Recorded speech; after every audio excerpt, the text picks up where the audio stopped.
One of the best things about Cobblemon is it's full of all sorts of different Easter eggs. One of my favorites is that the Pokemon Torterra has 10 different unique forms. So today I'm going to show you how to get every single one of them. To get any of these, you'll obviously need a Turtwig or a Grottle. Luckily, Turtwig and Grottle spawn within forest biomes, which are just about everywhere.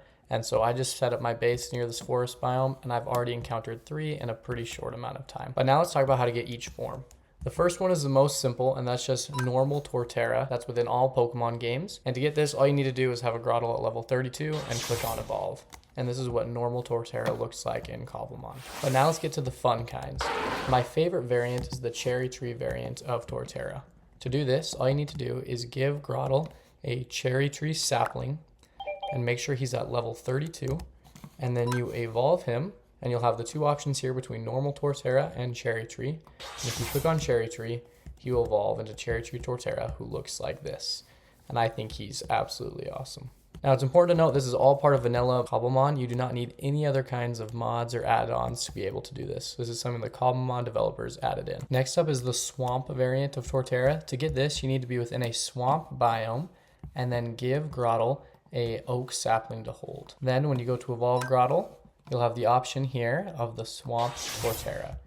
And look at him. He looks sick. Now, unfortunately, I only have 3 Grottle, so I have to switch over to Creative to show you the rest. For an Oak Torterra, you give him an Oak Sapling, and then you can evolve him just like we showed you into Oak Torterra. And he looks great. Next up, we have Spruce Torterra, which if we give him a Spruce Sapling, I think you're getting the idea here of how this works. He's able to evolve into the Spruce Torterra, who looks like this. Next up is the Birch Torterra. If you give him a Birch Sapling and then evolve him, he will look like this. And as you can see, he's got a little birch tree back there, which is pretty cool. Then for the Jungle Torterra, you give him a Jungle Sapling to hold.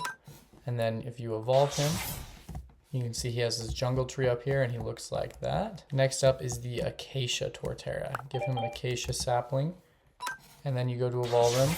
And you get this nice kind of cool tan looking Torterra. I think this is actually one of my favorite ones. And I think it's cool too. The tree here, as you can see, is like a Minecraft acacia tree where it breaks off sometimes, which is pretty cool. If you give Grottle a dark oak sapling, you can get the dark oak Torterra, which looks like this. And he's got a pretty big dark oak tree up there. And Buffalon does not like him. Now, I believe there are only 2 left of the non-shiny forms, which means this is a great time to remind you to hit that subscribe button if you're new and give this video a like so it can get out to more people and you don't miss out on any future Cobblemon content. And there's a wild score bunny, which is pretty cool. For the Azalea Grottle, you'll give him a flowering azalea, and then you can evolve him just like normal, and you get right here this pretty awesome Azalea Torterra with the flowers on top. Then for the final non-shiny form, we have the Mangrove Torterra. If you give him a Mangrove Propugate and then evolve him, you get this really cool, like, dark, steely looking Torterra, which I like a lot. But wait, there's more. Every single one of these has a shiny form, which I'll show you right now. Well, for some reason, the pasture block seems to be glitching out and they don't want to go too far away. But you can see from the top the variety of colors that they have is really incredible. The shiny versions are much cooler. You can see a full comparison here on the Cobblemon wiki and just how awesome they are. And the shiny ones are always much cooler. And so if you want to get a shiny one of these, my recommendation would be watch my video, and I'll link it in the description, on how to get shiny starters easily in Cobblemon, and get yourself a shiny Turtwig and then pick which one of these is your favorite. And I think that would be the easiest way. But thank you so much for watching and have a great day. Make sure to hit that subscribe button.